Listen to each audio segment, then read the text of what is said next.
What's up, guys? Welcome back to my YouTube channel. In today's video, we have a huge trade that broke between the Astros and the Cubs. That's why I'm wearing Cubs gear. This might be the only time you're seeing me in Cubs gear because I personally don't like the Cubs franchise or their fans. But it was a big trade, so I thought I might as well wear Cubs gear. But I also noticed, or you guys also might notice, that the trade broke yesterday. I was gonna make a video on it, but I didn't know who the Astros got in return, so I waited a day after and it happened while I was at school. So now we're getting into it. But the Cubs have acquired Ryan Presley from the Houston Astros. Presley has a no trade clause, but he waived it to go to Chicago. I'm honestly not surprised the Cubs traded for a reliever. I don't know if he's going to be their closer because they have Porter Hodge, who is a really, really good pitcher. He is super crazy stuff. But he waived his no trade clause to become a Cub. And the Cubs were in on Tanner Scott. He was actually going to be a Cub before he went to the Dodgers. It's just the Cubs didn't give him that fourth year that he was looking for that the Dodgers gave him. So that's why he went to the Dodgers. But the Cubs got Ryan Presley from the Astros. And the Astros also gave money to the Cubs to help pay for his $14 million contract on top of Ryan Presley. So they got money and Ryan Presley. Pretty good deal. But the Astros got in return Juan Bayo. He reminds me a lot of Nestor Cortez or Marcus Stroman. He'll lift up his leg, pause again, deliver the pitch to mess with hitters' timings. And that's what Juan Bayo does. He's kind of a good pitcher too. He's really young. In single A, he had a 3.21 ERA and 89.2 innings pitched, and he has nasty strikeout stuff. He's going to be a bit of a project, like a lot of young pitchers. But if the Cubs can, or the Astros, if they can figure him out, he might be Lance McCullers Jr. 2.0, but hopefully more healthy than Lance. But the Astros have not confirmed this trade yet, so it's not official. But Presley waived his no trade clause.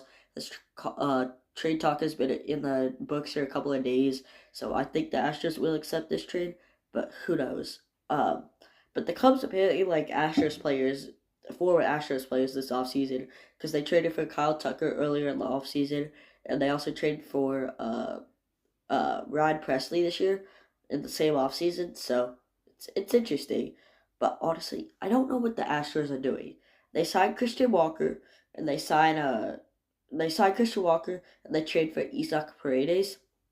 And you're thinking this team they've been a dynasty. They're gonna go all in.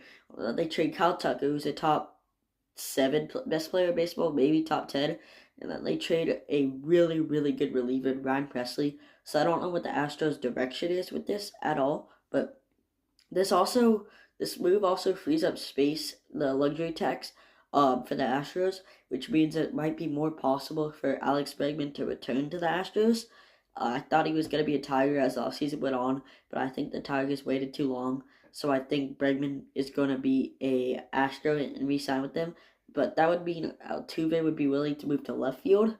But honestly, I don't. If the Astros re-sign Bregman, I do not want Altuve in left. That's Jordan's position.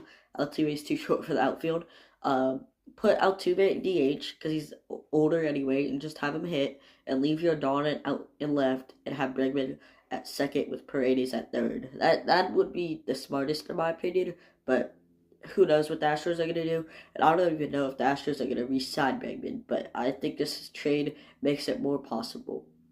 But Ryan Presley in 2024 had a 3.49 ERA with 0.4 WAR, 4 saves. That doesn't sound great because it isn't great, but the last couple of years have been iffy for Presley. He hasn't been the same lockdown closer as he used to be. But like in 2021, when I'm gonna read you these stats, he was nasty. He had a 2.25 ERA with 64 innings pitched and 26 saves. Presley is a great closer when he's actually like commands his own and remembers how to save.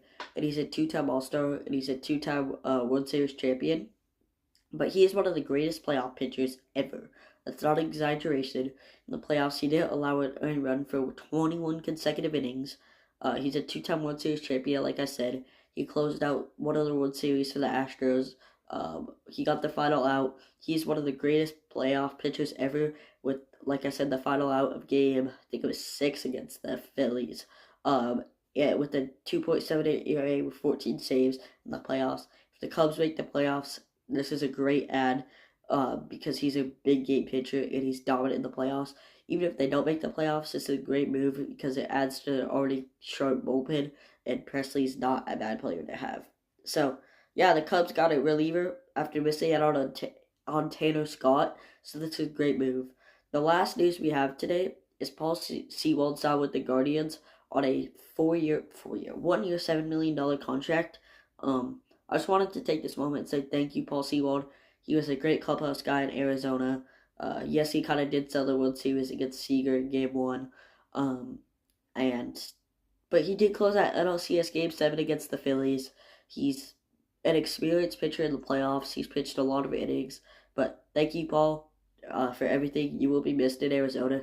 But at the same time, I'm kind of glad you're gone. I mean that with all due respect, Sewald, because you're a great pitcher.